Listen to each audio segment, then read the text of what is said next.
The wind was cold and sharp that afternoon, as the sun hid behind heavy clouds, and the city moved like it always did, with cars honking and people rushing. But one man was walking slowly across the street, carrying a small paper bag, and wearing a coat that was too thin for the weather. His name was Jack, and he looked tired, with dark circles under his eyes and his hands deep in his pockets, and his steps heavy, like he had been walking forever, with no clear place to go, except maybe somewhere quiet where he could sit and think and maybe eat what little he had. Inside the bag was one sandwich, and it was not a big sandwich, and it was not fancy, just 2 slices of bread with a bit of cheese and a slice of ham. But to Jack it was more than food. It was his only meal that day, and maybe the next 2. Jack had been struggling since his wife passed away 2 years ago, leaving him with a small boy named Tommy. And not much else. He worked random jobs, when he could, painting fences, cleaning yards, anything honest to put food on the table for his son, and maybe save a little for rent. But it was never enough, and today was one of those days when the hunger inside was louder than the noise outside. He found a small set of stone steps near the park, and sat down slowly, placing the bag beside him, and taking a deep breath. His stomach growled, but he ignored it for now. Instead, he looked around the park as people walked by, without noticing him, like he was invisible. That was when he heard it. A soft sound like a whimper, like someone was trying not to cry, but couldn't hold it back, and it pulled his eyes toward the far side of the steps, where a little girl was sitting alone, her knees pulled up to her chest, her face buried in her arms, and her small body shaking gently with each sob. Jack looked at her for a moment, unsure of what to say, unsure if he should say anything at all. Maybe she was waiting for someone, maybe it was none of his business. But something about her made him pause, made him forget about the sandwich and the hunger and the cold. He picked up his bag and walked slowly over to where the girl sat, careful not to scare her, his voice gentle like a whisper. He said, "Hey, are you okay?" The girl didn't look up right away, but after a few seconds, she raised her head just a little, and Jack could see her face, red eyes, tears running down her cheeks, and a lost look that no child should ever have. "I'm hungry," she whispered, her voice so quiet it almost disappeared in the wind. And Jack felt a pain in his chest, not the kind that hurts the body, but the kind that hurts the heart. He knelt down beside her and opened the bag slowly, taking out the sandwich and holding it out to her. "Here," he said, "this is for you." The girl blinked a few times, as if she didn't understand. She looked at the sandwich, then at Jack, then back at the sandwich, but didn't move. "It's okay," Jack said, "you can have it. I'm not that hungry." That wasn't true, but Jack didn't care. His stomach could wait. This girl needed something more, and he could give it, even if it meant he would go hungry a little longer. The girl reached out with small, shaky hands and took the sandwich, holding it like it was something rare and special, and maybe it was, because in that moment it was more than food, it was kindness. She took a small bite, and then another, and Jack sat beside her quietly, not asking questions, not expecting anything, just watching her eat, and feeling something warm in his chest despite the cold air. "What's your name?" he asked gently. "Lily," she said between bites. "That's a nice name," Jack said. "My name's Jack." They sat together in silence for a while, the city still rushing around them, but in that little space on the steps it was calm and quiet and still. Jack didn't ask where her parents were or why she was alone, because sometimes you don't need to know everything to care, and sometimes the best thing you can do is just be there. He looked up at the sky, then back at Lily, who was now holding the sandwich with both hands like she never wanted to let go, and he smiled, not because he had much to smile about, but because he knew he had done something right, something good. But what Jack didn't know was that someone else had been watching them from across the street, someone inside a black car with tinted windows, someone whose eyes were fixed on Lily, and who had not taken a breath since the sandwich appeared in her hands. That someone was Lily's mother, and not just any mother, but one of the most powerful women in the city, and she had just seen a stranger give her daughter the one thing money could never buy: kindness. Jack sat beside the little girl as she slowly ate the sandwich, each bite small and careful, as if she didn't want it to end, and Jack kept his hands in his pockets, trying not to shiver from the wind, but also trying not to think about the empty feeling in his own stomach. Lily glanced at him from time to time, her eyes still red, but now a little calmer, a little softer, as if the sandwich wasn't just food, but a piece of safety, a moment of care, something she hadn't felt all day. "Thank you," she whispered again, her voice quiet like before, but this time with a hint of relief. And Jack gave a gentle nod, like it was nothing, like helping her was the most normal thing in the world. But in truth it wasn't normal, not in a world where people walked past each other every day without looking, not in a city where a man like Jack barely had enough for himself and still gave it away to a stranger. Across the street, inside the black car, Rachel sat frozen in her seat, her eyes wide and her heart racing, because the girl eating the sandwich was her daughter, and the man beside her was a stranger. But not just any stranger, no, this man had given her child the only thing he had without knowing who she was, or who might be watching. Rachel had been searching for Lily for almost 2 hours after their argument. That morning, she had called her assistant, sent drivers around the block, even checked the school early. But no one could find her, and panic had started to build in her chest like a fire that wouldn't stop. Then she saw her. Through the window of the car, Lily had appeared sitting on the cold steps, alone, her little face hidden behind her knees. And for a moment Rachel had almost jumped out of the car, but something made her stop. She had watched as the man walked toward her daughter, slow and gentle, like he didn't want to scare her, and then she watched as he gave her the sandwich and sat beside her without asking anything in return, and that small act broke something inside her that she didn't even know was there.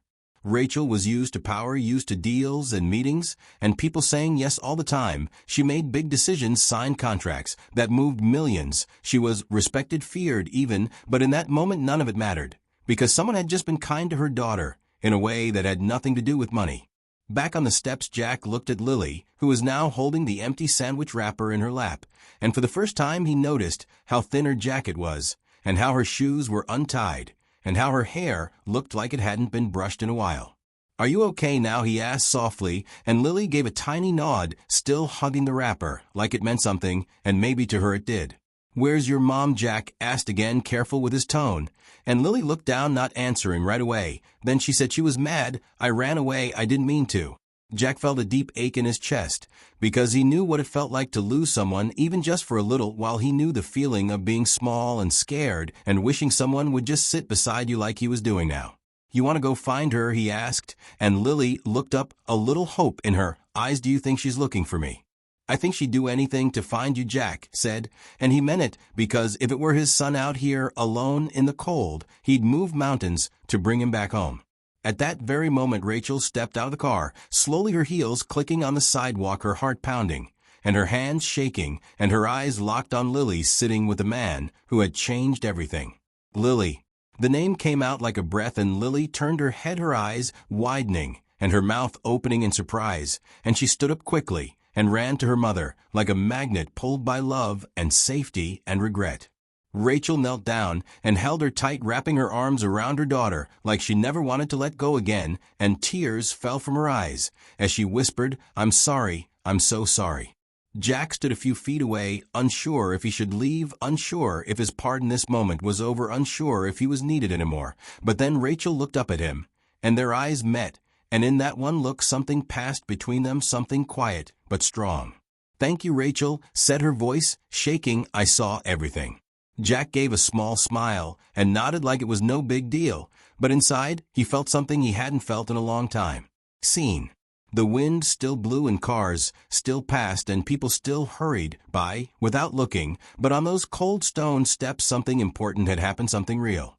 Something that had only just begun.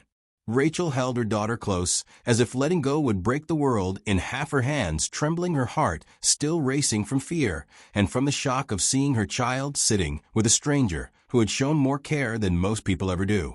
Lily buried her face in her mother's coat, her arms wrapped tight around Rachel's neck, and for a while neither of them spoke, just breathing, just holding on, as if time had stopped and nothing else mattered.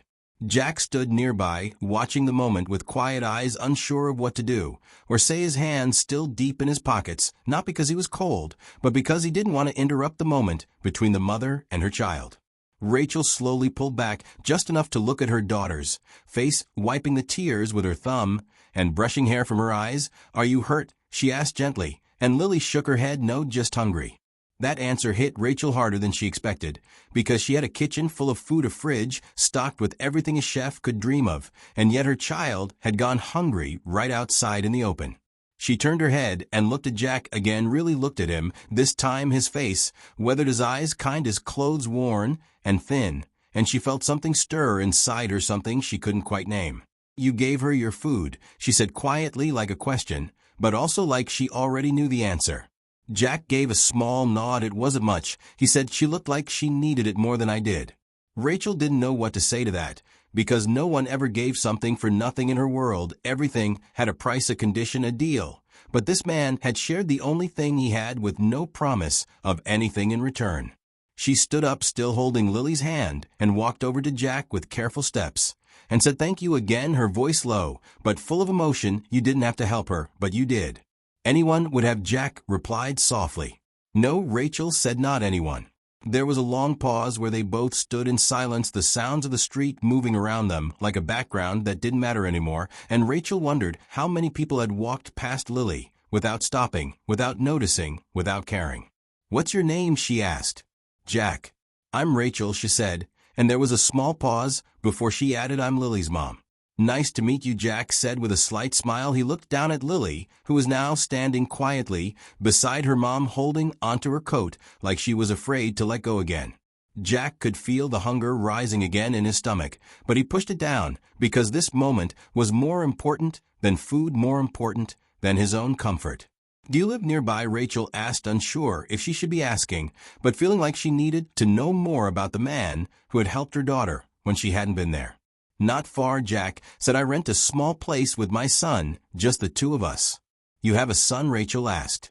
Jack nodded. His name's Tommy. He's 6. He's home with our neighbor while I look for work or try to find something to do for the day.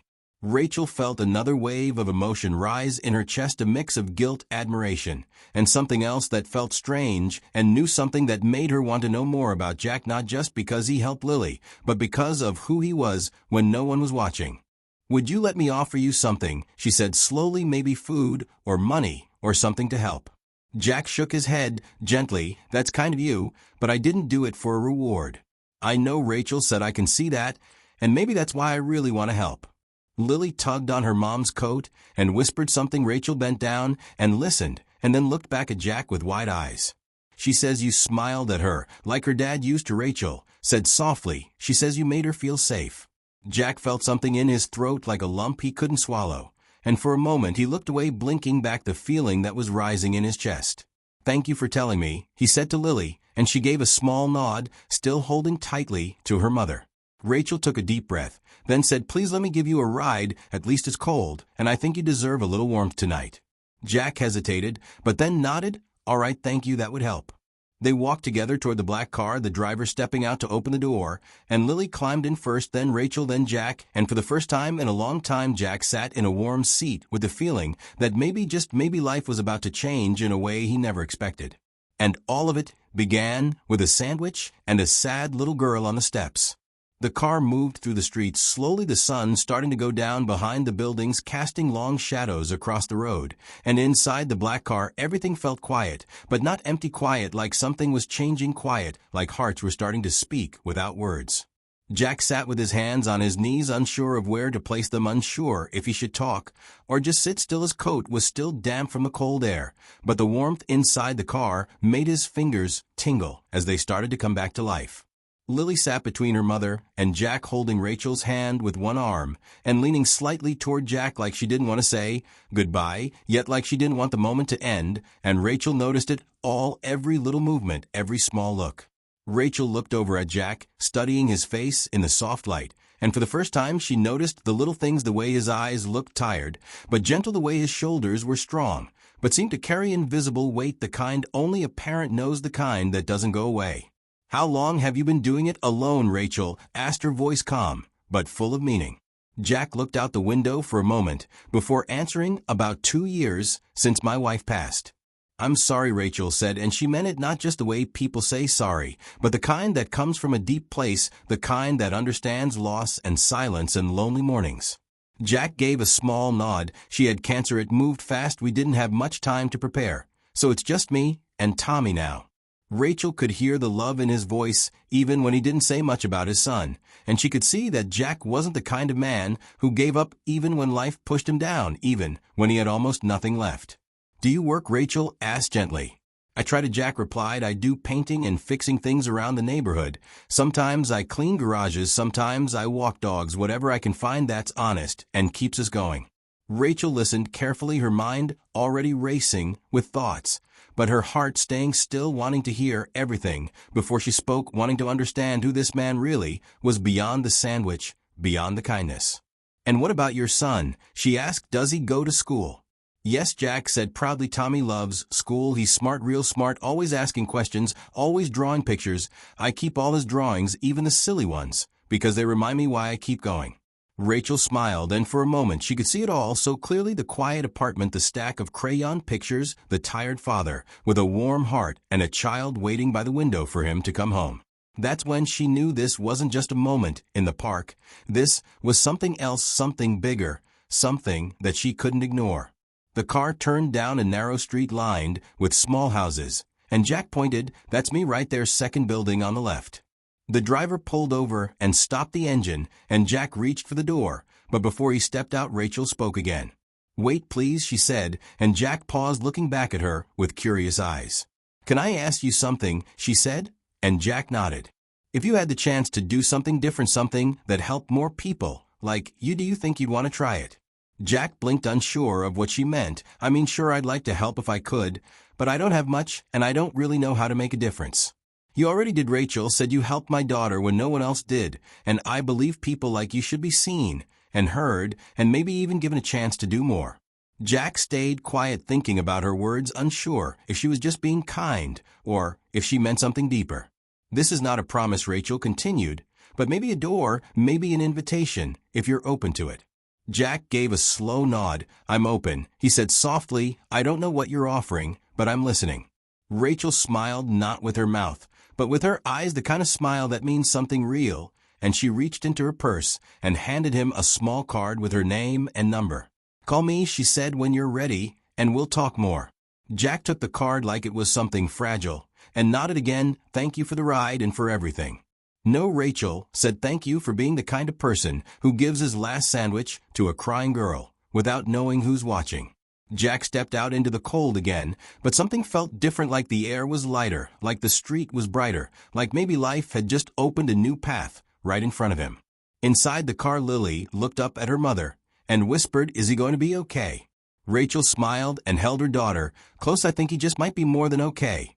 The next morning the sky was gray again, and the wind blew hard against the windows of Jack's small apartment, where he stood in the kitchen, pouring the last of the milk into a bowl for Tommy, who sat at the table drawing spaceships with a broken red crayon, and smiling like he had no idea how hard the world really was. Jack smiled too, but his eyes were tired, and his mind full of thoughts about the woman from the car, the fancy black car, the soft voice, the warm seat, and the card still sitting on the counter with her name printed in gold letters: Rachel Davis, CEO. He had not called yet, not because he didn't want to, but because it all felt like a dream, too strange, too sudden, like it might vanish the moment he reached for it, and Jack was not used to life giving him anything without a fight. He had just sat down beside Tommy when there was a knock at the door, not loud, not angry, but firm, the kind of knock that meant something was waiting on the other side, something important. Jack stood slowly, walked across the room, and opened the door, and there she was standing there again, Rachel, with her hair tied back, her coat buttoned up, and a soft look in her eyes that made Jack forget for a second that his shirt had a small tear near the collar. Behind her stood two men, one holding a folder, and the other holding a silver briefcase, both dressed sharp, like they had come straight from a meeting, but not the kind Jack had ever been invited to. "Hi, Jack," Rachel said gently. "I hope this isn't a bad time." "Not at all," Jack replied, though his heart was now beating faster than before. "This is Robert and Mark," she said. "They work with me, and we wanted to bring something to you, something I've been thinking about since yesterday." Jack stepped aside and let them in, still unsure of what was happening, still trying to make sense of why a woman like Rachel Davis was standing in his living room. Tommy looked up from his drawings and smiled. "Hi," he said, and Rachel smiled back. "Hi there, you must be Tommy."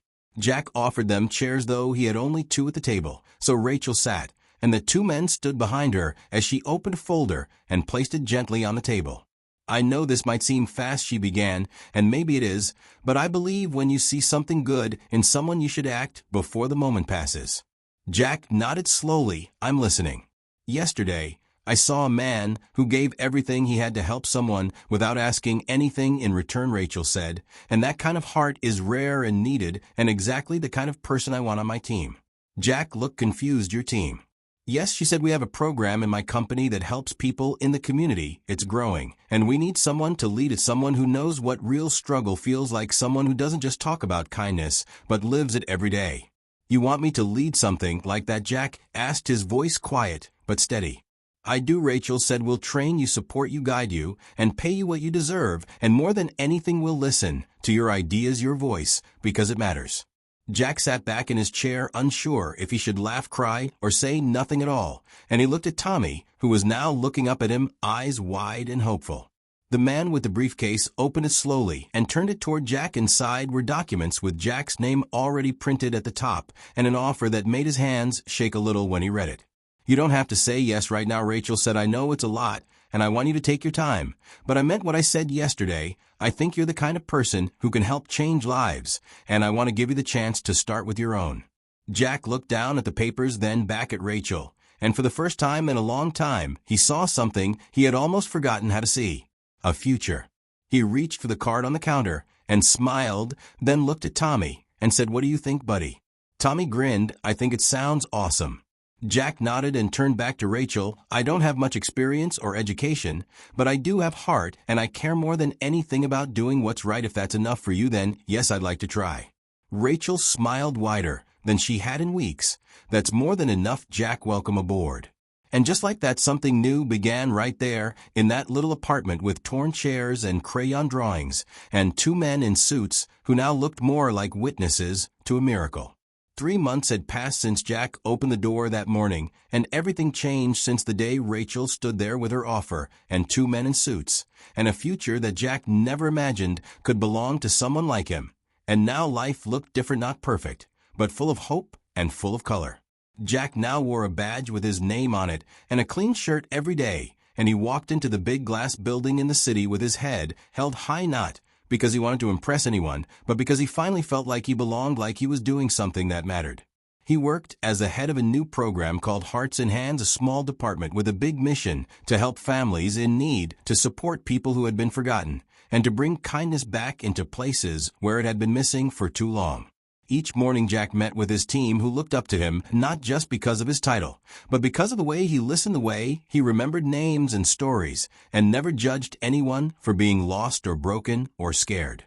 And every evening he came home to Tommy, who now had his own desk, a backpack full of new books, and a laugh that came easier than before, like the weight on his tiny shoulders had finally been lifted. Tommy's drawings were now framed and hanging on the wall next to photos of him and Jack, and even one of Lily, holding up a big sign that said Best Friends Forever.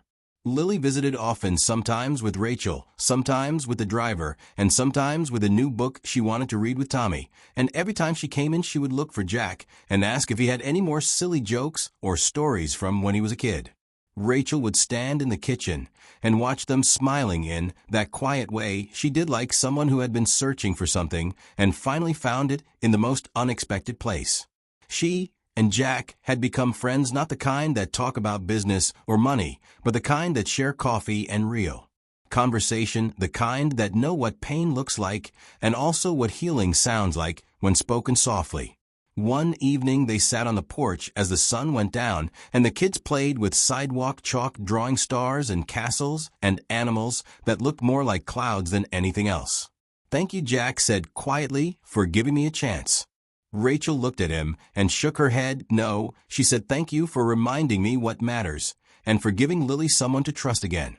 They sat in silence for a moment, watching the kids laugh and run and fall and get up again, and Jack thought about how strange life was, how one small moment, one simple sandwich, could start a chain of events that led to something so big.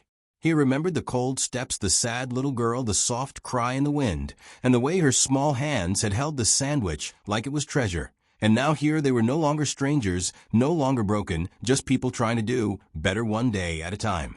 The next morning Jack walked into the office and found a letter on his desk written in green crayon, and folded 3 times inside was a drawing of him and Lily and Tommy holding hands under a giant smiling sun with the words, "You are my hero," written across the top. Jack smiled and held the drawing close, and for a moment he let his eyes close, and he breathed in the moment, knowing he would never forget it, never stop being thankful for the day he chose kindness over comfort. Later that day, he gave a talk to a group of new volunteers, and he told them about second chances, about hard days and harder nights, about how people do not need saving, they just need someone to see them, to believe in them, to sit beside them, when they feel invisible.